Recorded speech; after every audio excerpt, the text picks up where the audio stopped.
سلام علیکم ټولو کورمیوالو وروڼو ته د سید نجیب طرف نه ډیر سلام وي. اول دغه ویډیو په ذریعه د غریب جان رور، ملنګ جان رور، منتظر بھائی، محمد بھائی ته دل سے شکریہ ادا کوو او خاص کر هغو ټولو ډونرز چې څوک د کازمی چیریټي فاونډیشن سره تعاون کوي، مدد کوي، د کورمې هغو غریبانو، هغو مسکینانو او خاص کر هغو بیمارانو مدد کوي چې هغوی خدای نه سوا څوک اسرا نه وي. خدای تاسو ټولو وروڼو ته اجر عظیم درکړي. قدرمن وروڼو په موبایل سکرین باندې چې کومې تاسو دوی ویډیو کسوي، یوه ویډیو جاوید حسین دی، دویمه ویډیو د شاه آلات دی. جاوید حسین تاسو ټولو ته پاتې دی چې په راچینور کې یو مطلب د ټیک ټاک په لیول سره یو جانی پہچانی شخصیت دی. مطلب کوم گپ شپ کوم مذاق کوي، هغه مذاق وجنه زه خو داسې یم چې کوربینجنسه کې داسې کاس بنوي چې جاوید حسین پیژندي نه. هغه یو وړوکی غوندې کې میسیج شیر کړی دی. تاسو کورمیوالو ته څه وایي د ویډیو لږه مو سره راوکسوي، بیا انشاءالله دې په باره کې مزید څو خبرې تاسو سره شیر کوم. د ویډیو لږه د جاوید بھیا واکسوي، د شاه آلات واکسوي. بسم الله الرحمن الرحیم. بیا ورشه نه کوم، بیا تو بعد اومه میاشته مو کېږي، ورشه داسې بیا تو بعد ورشه نه زه خلاصېږم. مسافرانو ته دوا وکړه.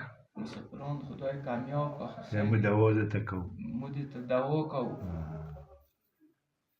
سیل معاری بلانه وسطه بچه خو سیل مو کامیاب کړه. بس بیا باز معاری بلانه وسطه وړا بیمه څخه تخجاتی آی پراکه.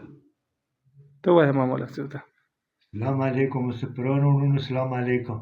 موږ تاسو ډېره شکریه ادا کوو. مولا زراعت کې دوا درته کوو چې مو بچي غور تاسو نه یې کړی، نو موږ څه خو هېڅ نه وو، موږ ډېره غریبانه دی. سلام علیکم غریب جان پیره. بیا مونه ټیک ټاک میک ټاک جوړ نه کوئی پام کوي چې زه ټیک شوی یم. دا د ما شفانه تیره کا پوه شوې، بس ما شفانه تیره کا، بس زه اوس ټیک شوی یم.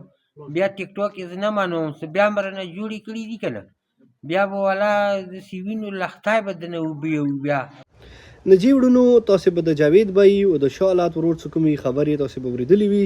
اول به د جاوید بھائی سلسلې کې داسې وایم چې تاسو ټولو وروڼو ته دا ریکویسټ کوم، ما مطلب څومره د ما سوشل میډیا کوم پلیټفارم دی هغوی نه د جاوید بھائی ویډیو ایشو کړي وه، هغوی نه ما تاسو ته دا میسیج در کړی و چې یاره جاوید بھائی مطلب ټول وروڼو ته دا ویلي دي چې پلیز دوباره مونه تاسو ویډیوز ما جوړوي او مونه مثال یو نیم داسې ریکارډینګ ما کوي چې هغه ریکارډینګ واجې نه بیا هغوی کور والا ته د هغوی کوم رشته دار دی هغوی ته څه تکلیف څه مشکلات نه پیښیږي. ویلي چې دغه ورور سې ډېره زیات مثال تکلیفونه وشو، خواري وسې وشولې، دیني غریبانو نه مطلب لکونو خرچه وشوله، نو څو فالوورز دپاره د څو مثال ویورز دپاره لایکو دپاره پلیز تاسو ټول وروڼو ته ریکویسټ کوم چې جاوید بھائی نه داسې ریکارډینګ یو داسې ویډیوز ما شیر کوئ چې هغه ویډیو اجې نه دی بیا مثال کوم ذهني توازن دی هغه خراب نشي. بل دویمه ویډیو به تاسو کوم ولیدله د شاه آلات، که تاسو په موبایل سکرین باندې د شاه آلات اول ویډیو وکړئ دا کوم کنډیشن کې و، کوم حالاتو کې و، کوم حالاتو ته مشرف خان عباس علمدار ته راوستی و. نن الحمدلله یو ښکلی روغ ځوان ته نه ووتلو، یو ډېر ښکلی روغ پیغام یې شیر کړلو چې انشاءالله آینده دپاره به زه به بیا نه مور پلار تنګوم، نه به مثال فیملی ته څه نقصان رسوم، نه به مثال سوره د ما کلي والا دی ویلي چې کلي والا ډېر زیات ډسټرب و، انشاءالله کلي والا ته به زه څه مشکلات نه پېښوم. دا یو ډېر ښکلی روغ خدمات غریب جان رور، ملنګ جان رور، منتظر بھائی، محمد بھائی، همداسې نوره ډېر ډونرز دي چې هغوی د کازمی چیریټي فاونډیشن سره تعاون کوي، مدد کوي، هیلپ کوي. د تاسو ټولو وروڼو یو ورته بیا زه زړه ګهریونه شکریه ادا کوم. خدای تاسو ته اجر عظیم درکړه، خدای داسې مشکلاتو تکلیفاتو نه تاسو ټول وروڼه محفوظ وساته. بس ویډیو اینډ کې تاسو ټول وروڼو ته دا ریکویسټ کوم چې موږ کوم یوټیوب چینل دی آصف علي کازمی، پلیز تاسو لاړ شو هغه وزټ کوئ، هغه سبسکرایب کوئ، نوټیفیکیشن بټن یې آن کوئ چې ما کا هغه چینل کامیابی واجې نه مو زیات بیا د انسانیت خدمات وکړو.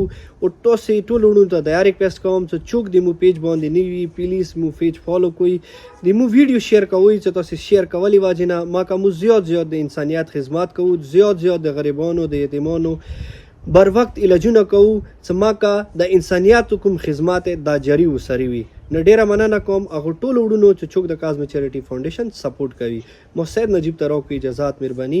السلام علیکم ورحمت الله وبرکاته.